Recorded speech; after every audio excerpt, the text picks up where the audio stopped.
Sometimes, in order for divine relationships to take place and take root and to fully manifest in its own time and season, some relationships have to die in order that new form divine relationships may come and root within and live. You see, you have to be whole because relationships require reciprocity, give and receive. So you need to be full and whole that you can provide nutrients that you can first give so that then it will be given unto you. And so for this reason, some relationships from this previous season in time must die.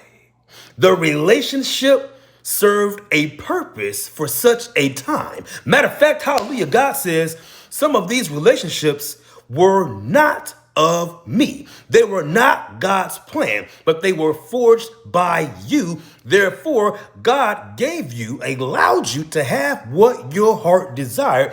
Therefore, now, in the end result, determining and showing that it was only for a season and not a lifetime, and that it was not of God, therefore it could not benefit or reap of a good fruit and a full harvest, because out of the wages of sin is what? Death. The wages of sin is death. Some of these relationships that you forged were sinful, not because they're bad people, but because it was out of God's will. So when we are disobedient to God's will, that is sin. There is no other way, shape, form, or fashion or answer for that.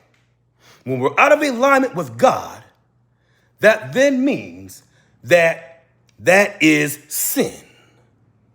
But when we are in alignment with God, God is bringing forth now good fruit, reciprocity, divine relationships. But the old relationships, God says they have to die. Not all of them, but some of them. And you know what they are because God's been tugging at your heart. So therefore, by that, there has to come now a divorce. Let no man come between what God has put together.